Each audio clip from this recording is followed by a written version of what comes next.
You are listening to Breaking the Fourth Wall on Realm of the Mist Entertainment.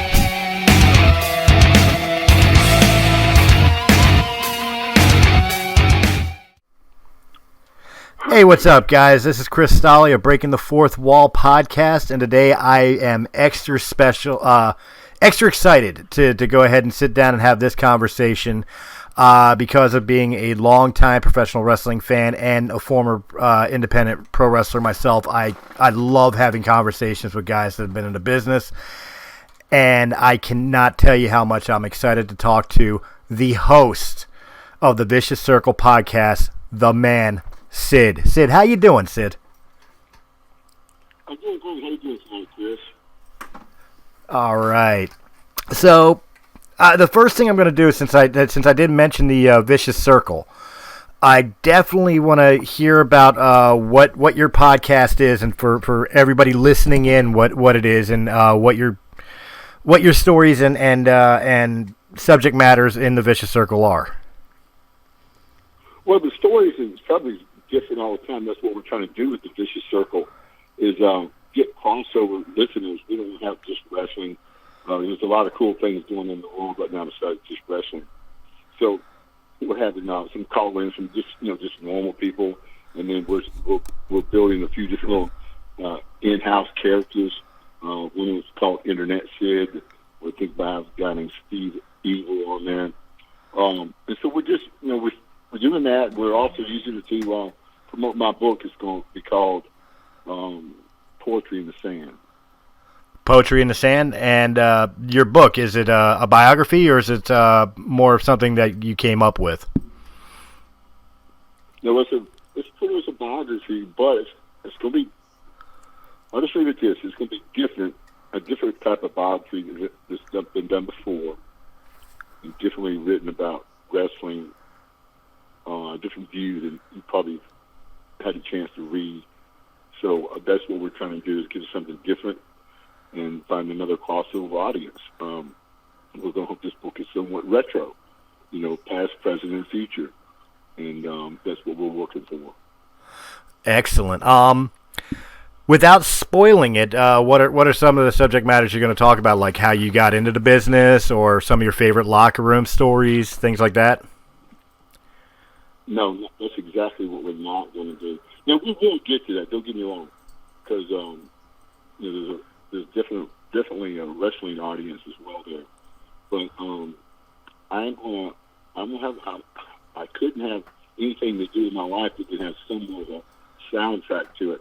So this book is going to have a built-in soundtrack for people to go down from probably the first chapter on. Because I'll tell you this, for instance, I was lucky.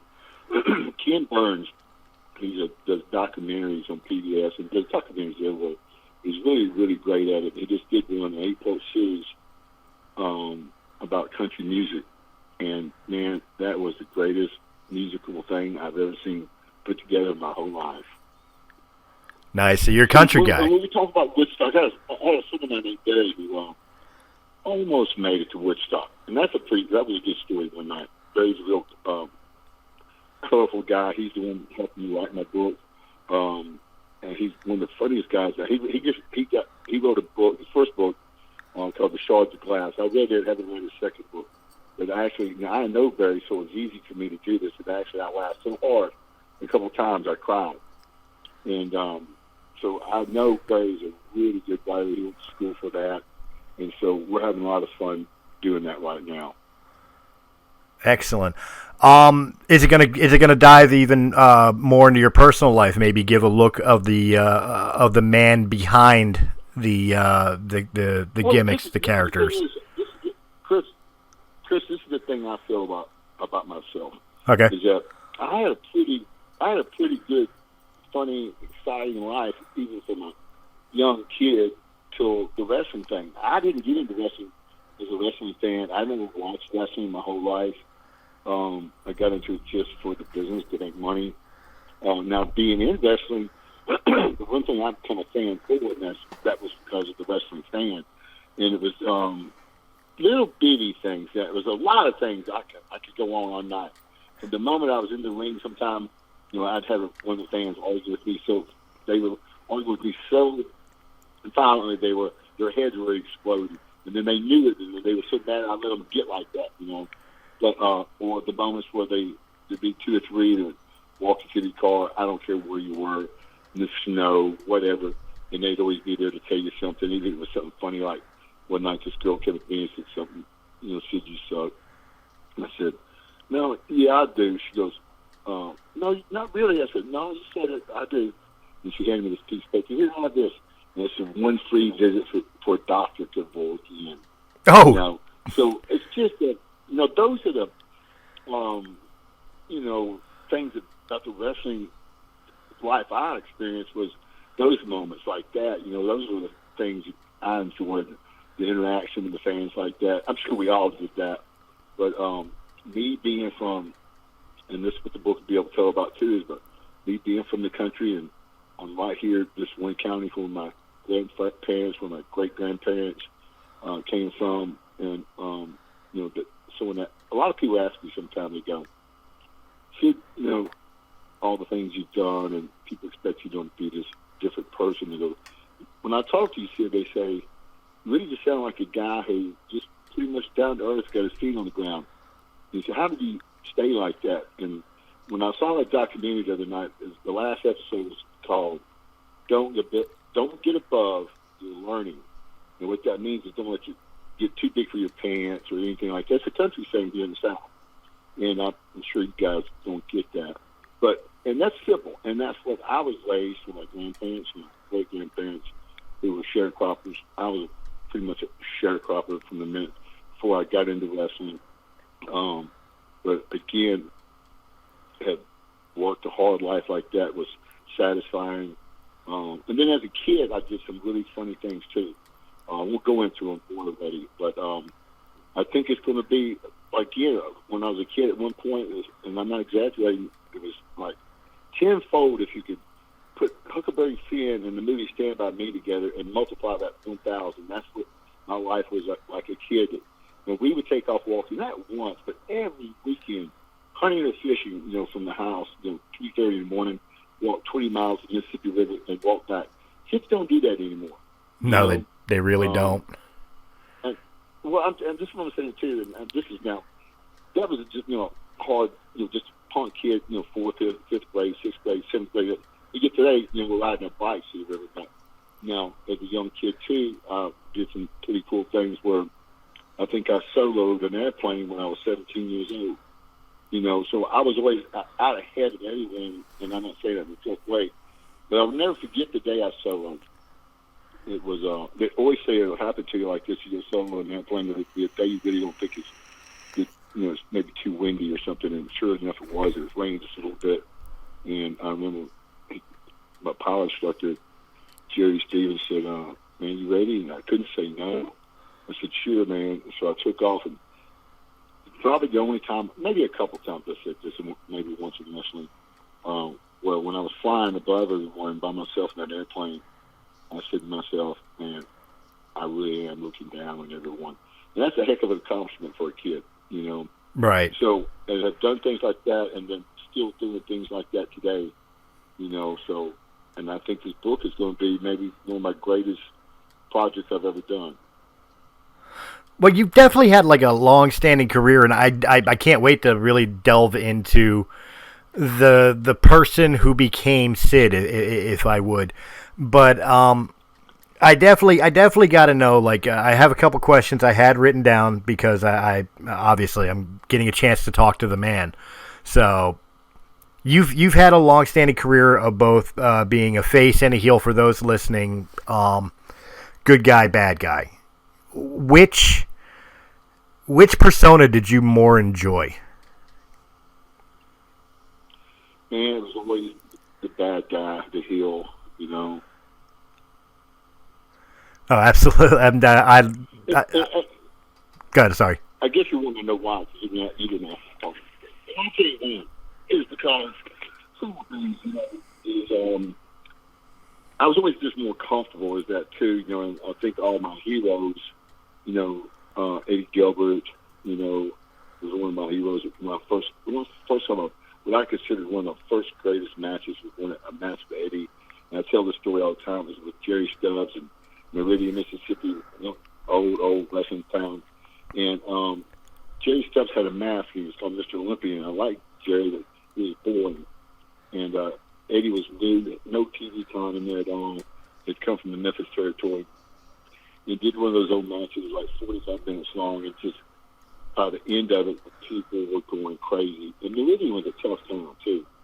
And so that, to me, is what I want to be able to accomplish. And person really, dictate the match is the heel, so you get to be responsible for that. And that's why, like people like, Ric Flair, considered, great worker, and maybe not really the great worker, but the reason being is because he was the heel.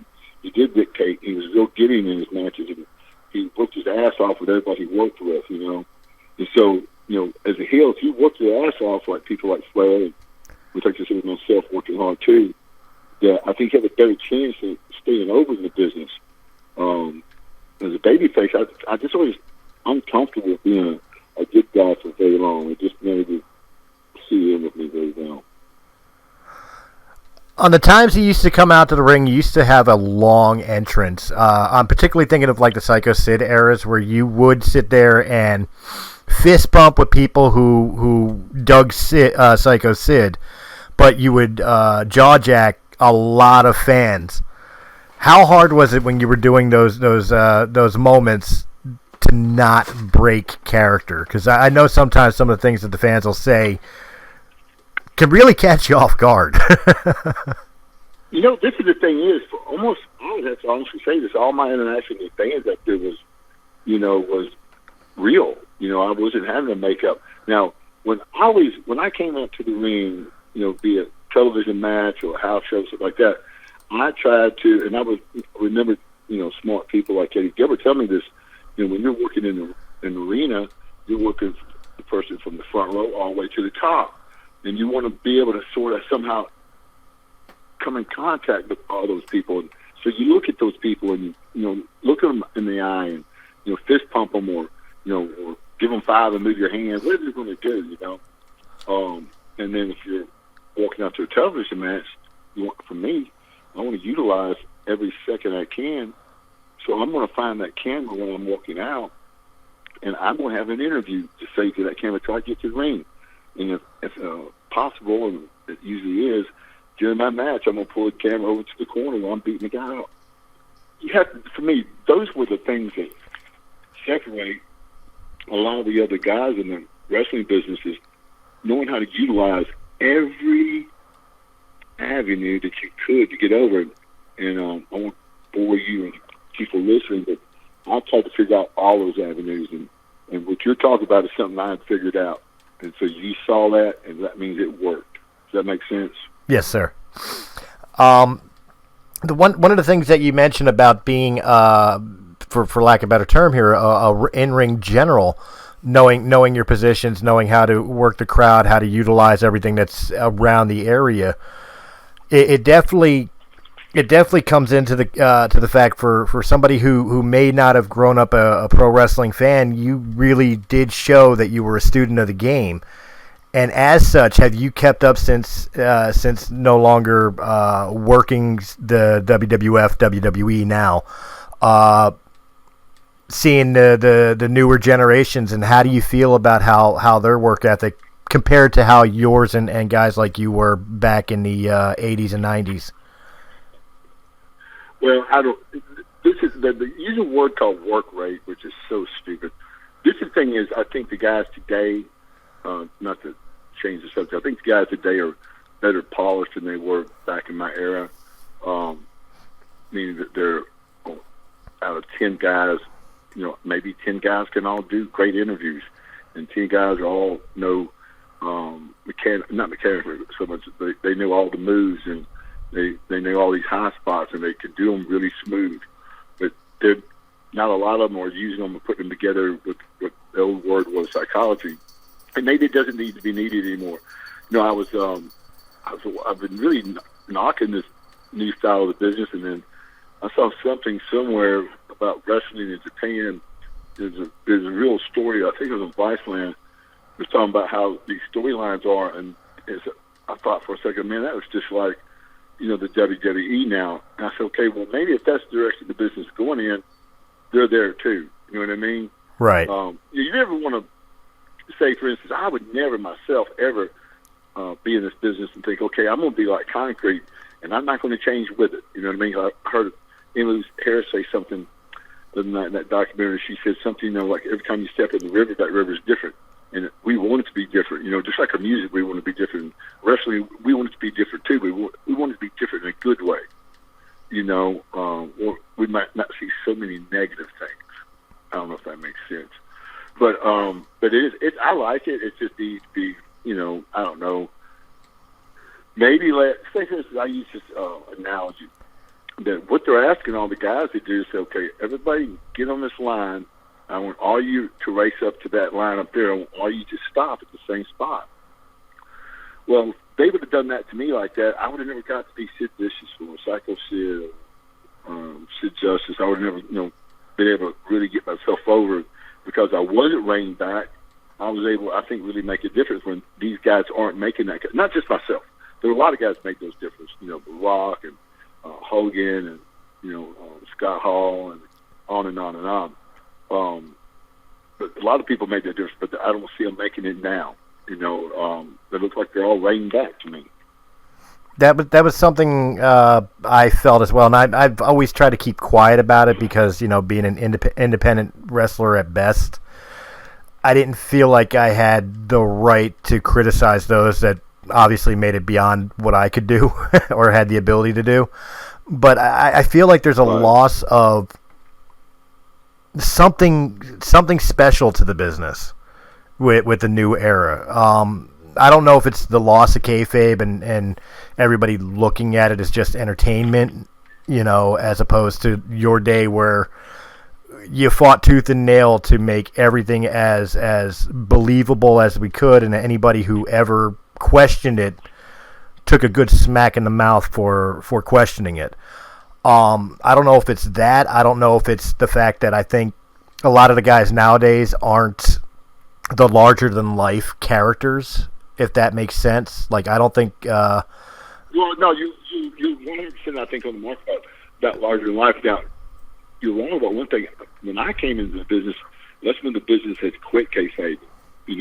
Man, just a few months in the business, and then I remember picking up the first wrestling magazine, seeing a picture of two of the WWF guys fighting together. They weren't kayfabe, this when Vince went on trial to told everybody that it wasn't work, and it was fake.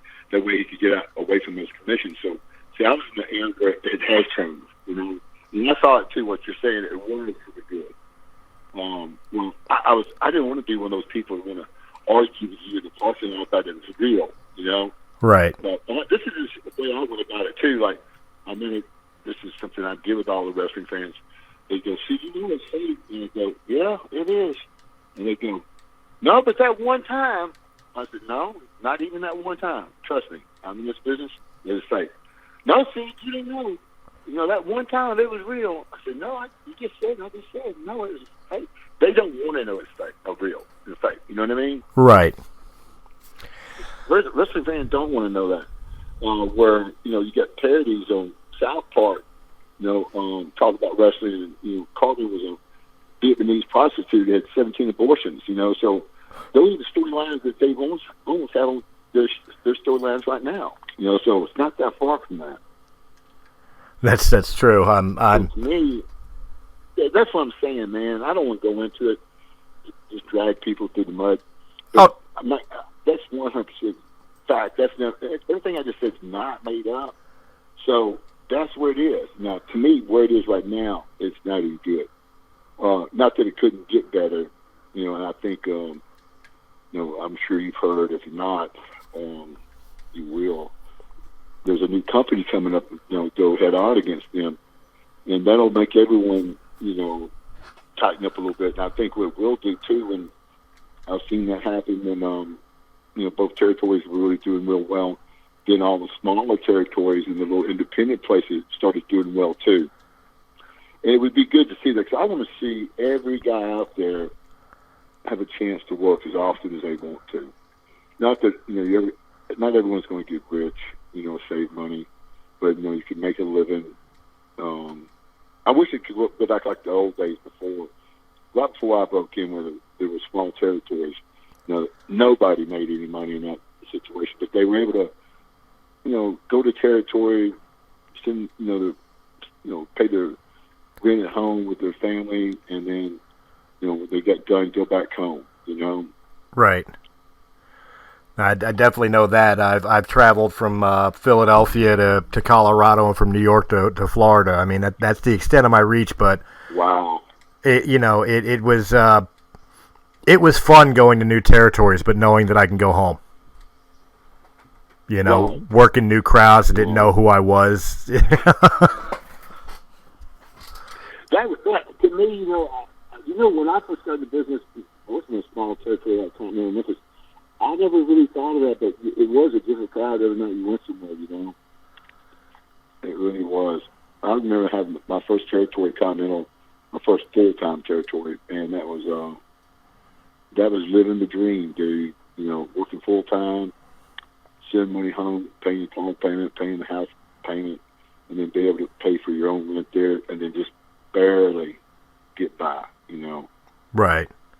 But you're getting by, paying your insurance. I mean, I was, and those were the good days. When you're still saving a little money, trying to get to the next place. That I wouldn't know. Again, with the independent circuits, and I'm sure you're familiar with this, I was lucky if I got a hot lunch and bus fare. Sometimes. When I first started, just like you did, independent circle, I remember it was if you weren't booked, you got a hamburger. And if you were booked, I got $25 and a couple hamburgers. It was Malden, Missouri. A promoter named Henry Rogers. I won't ever forget that. Hopefully, I won't. That was the first territory I ever worked in. Really, say the first independent place like you're talking about. And I got my first payoff, $25. Now I tell everybody this story. Again, I said I didn't get in this business because I'm a wrestling fan. I got into trying to make money. So, when I went there, I didn't go there for the $25 or free hamburger. I went there to get experience. So, me and a friend of mine, if I rode with someone, we'd do a tag match and we'd do the best out of three and go 3 falls. And then I would work the singles and do the best out of 3 falls. So that means I would work 6 times a night. And the promoters loved that, and I didn't care. I just was there to get minutes under my belt. Right. Just the same as aviation. That's what aviation taught me. That you're not going to take off on your own until you get enough minutes on your logbook. So that's what I was doing. I was logging minutes. It's going to make me a touchdown somewhere when I take off. And that's what I did when I signed WCW. I took off to. Do you miss the old Monday Night Wars, WCW, WWF, the up-and-coming ECW at the time? Really could be argued maybe the real heyday of pro wrestling. Like we were talking about. Sorry, go ahead. I'm sorry, you cut out again. What you said now? Did I like the Monday Night Wars? Do you miss the Monday Night Wars? Where there was we were talking about. We were in the middle of them. I was in the middle of them, and you're in them.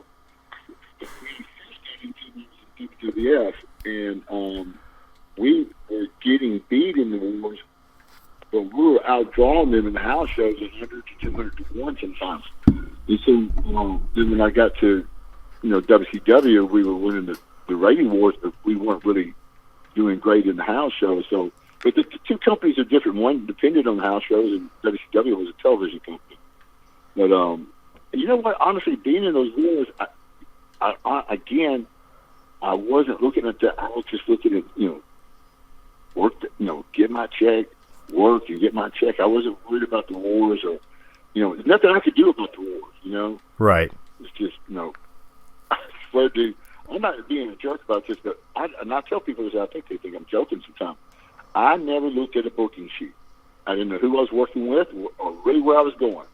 I'd meet up some guys and ride with them, or I'd ride by myself. I'd see where I was going, but I didn't care about that. I was just, I got that show, got it over with, back to my room and back to the gym the next day, and started all over everything again.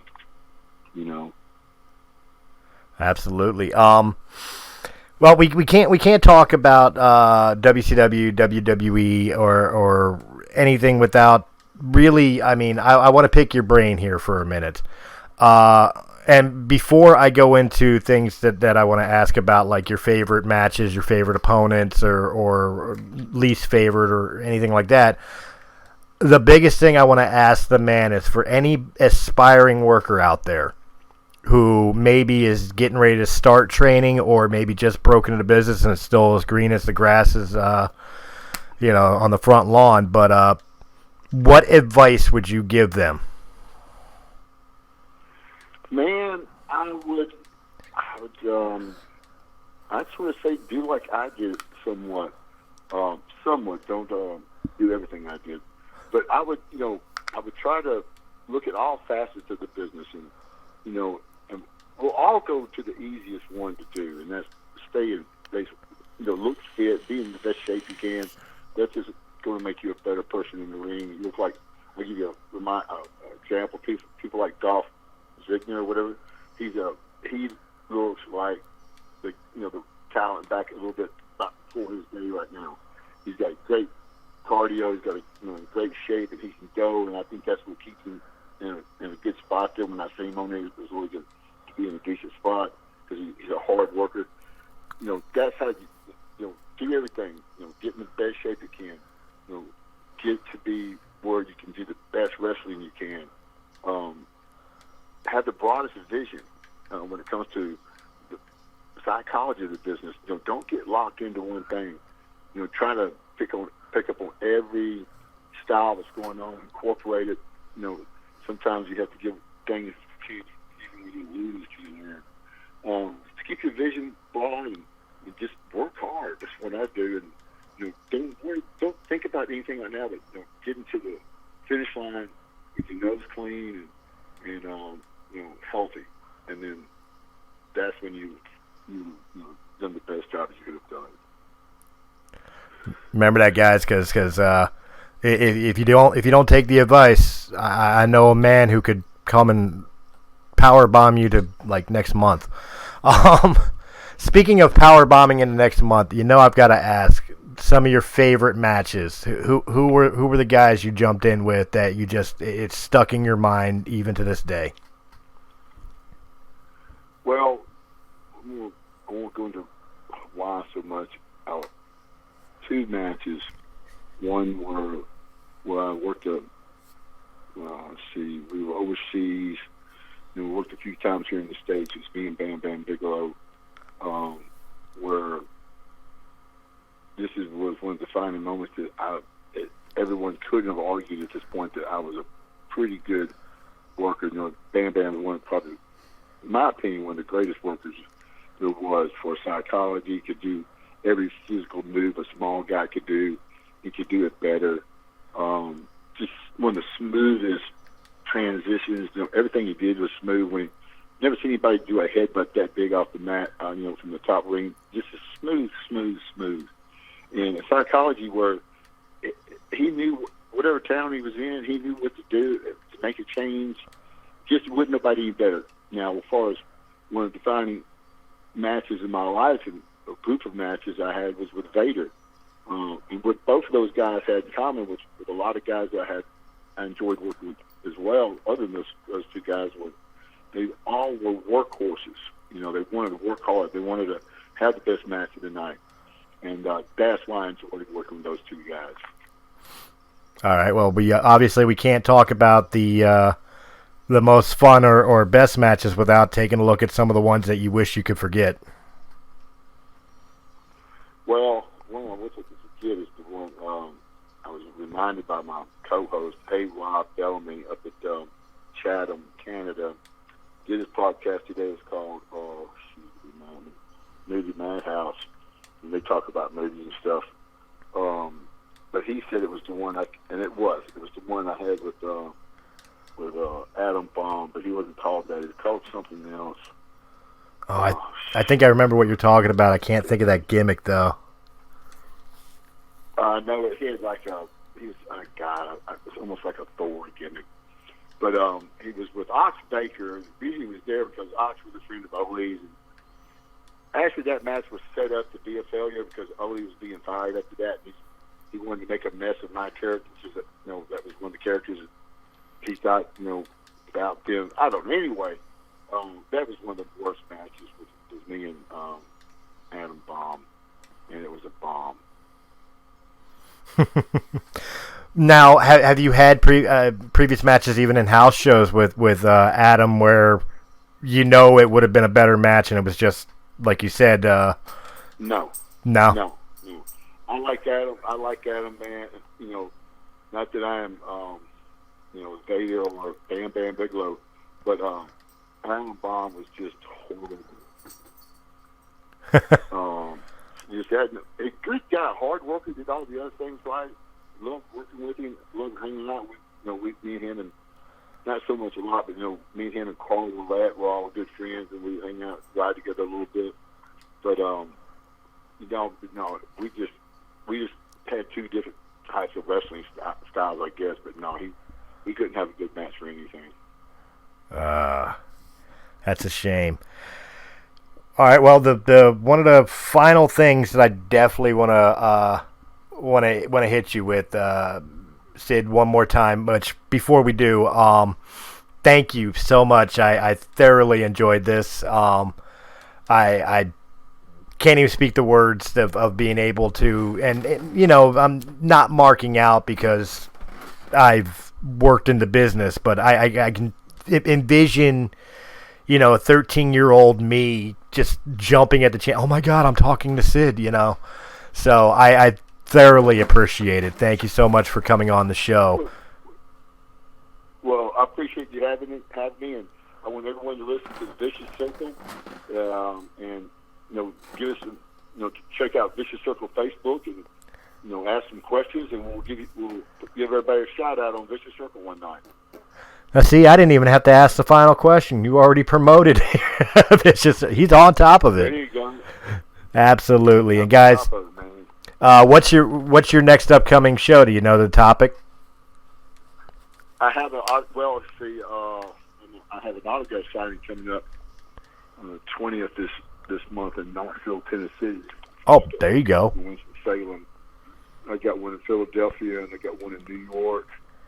And then the guy I'm working with in Winston is a friend of mine named Thomas Unger. He's been driving me crazy to get a video of, sent to him. I just hadn't had time. So, Thomas, if you're listening to me, I'm going to get that video to you. Well, when you come to Philadelphia, let me know. I'll go have a beer with you. So we're going to be in Philly. Me and Doug Gilbert are going to be in Philly November 21st, 22nd, 23rd. So get back with me. I'll let you know. Absolutely. All right, guys. Thank you very much for hanging out with us at Breaking the Fourth Wall. Sid, hold on 1 second for me. Let me go ahead and just let everybody know to go ahead and hit that thumbs up button, like, share, comment, subscribe. Check out all the other great podcasts of Realm of the Mist Entertainment right here on the YouTube channel or wherever quality podcasts can be heard. And I will link in the description below the link to the Vicious Circle podcast. So that way you guys can just click on this video, go down in the description, click the link, and check out Sid at his best. Sid, any parting words you'd like to throw out there? Well, I just like for anybody, I'd like for everyone, if they can, to listen to the Vicious Circle, give us some feedback. Looking forward to looking to some, we've had some really good comments, and people want it to be a little longer. We're working on that. We don't want to become boring, so just listen, waiting for some feedback, from the Facebook page, Vicious Circle, and getting ready to try to get some of this book done. Absolutely. I'm looking forward to that, too. Let me know when that's getting ready to come out. I would love to read it. Right now, quite honestly, as soon as we get it done, good. As soon as we get it done, I'm going to come back on and promote the book.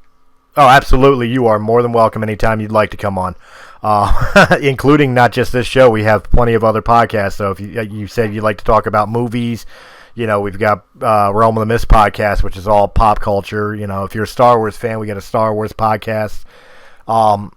You can check all that out, and you're more than welcome in any of those. You don't have it doesn't have to just be the pro wrestling side of things. Well, I'll tell you what I'll do.